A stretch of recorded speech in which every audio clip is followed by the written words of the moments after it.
আপনি প্রশ্ন করেছেন আয়নাঘরের আইডিয়া কে দিয়েছিল। হ্যাঁ, আইডিয়াটা দিয়েছিল আমার বিআই তারেক সিদ্দিকী। সেই সবকিছু করেছে। গুলি করে মারার দরকার কি? ক্রসফায়ার দিলে বেশি লোক জানাজানি হচ্ছে, সমালোচনা বেশি হচ্ছে। সেদিন থেকে শুরু হলো এই নতুন পরীক্ষামূলক পরিকল্পনা। একটা ছোট্ট ঘর, 3.5 ফিট বাই 3.5 ফিট। ওইখানে নিজের কোথাও ভালোভাবে শোনা যায় না। হ্যাঁ, আমরা প্রথমে কিছু বিরোধী নেতাকে তুলে আনলাম, এই বিএনপি, জামাত, ছাত্র শিবির, ছাত্রদল, কিছু সাংবাদিক।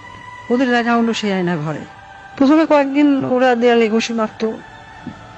আমাকে ভিডিও কলে দেখানো হলো, ভিডিওতে আমাকে দেখানো হলো ওরা দেয়ালে ঘুষি মারতো, দল্লা ঠেলে বেরোনোর চেষ্টা করছে। তারপর কিছুদিন দেখি শুধু উপরের দিকে তাকিয়ে থাকে। তারপর এক সময় ক্লান্ত হয়ে শুধু উপরের দিকে তাকিয়ে থাকতো। প্রথম কিছুদিন কেউ বুঝতে পারতো না কতটা সময় গেছে, কয়দিন তাদের আটকটা হয়েছে। খাবার অনেক কম দেওয়া হতো, খাওয়া কম দিতে বলতাম, পানিও খুব সীমিত। কেউ কেউ নিজের আয়নায় নিজের প্রতিবিম্বকে দেখে সূত্র মনে করত, নিজেকেই আক্রমণ করা শুরু করলো। নিজের দেয়ালে নিজের হাত দিয়ে ঘুষি মারলো, হাত রক্তাক্ত করলো। আমার সবচেয়ে সুন্দর দৃশ্য ছিল যখন একজন সাংবাদিক, কি যেন ওর নাম, হ্যাঁ মাসুদ, নিজের নখ দিয়ে নিজের মুখের চামড়া ছিঁড়ে ফেলা শিক্ষা করছে। আমার পছন্দ হলো। সারা দেশে আরো বেশ কিছু এরকম আয়নাঘর বানালাম। যুদ্ধপরাধী রাজাকার ছেলে মেয়েদের সেখানে বন্দি করতে বললাম। মাঝে মাঝে 2-1জনকে ছেড়েও দিতাম। ফিরে এসে কেউ কিছুই বলতো না, ওইভাবে বলে দিয়েছিলাম যেন কেউ মুখ না খোলে। ব্যাস, সাপও মরলো না, লাঠিও ভাঙলো না।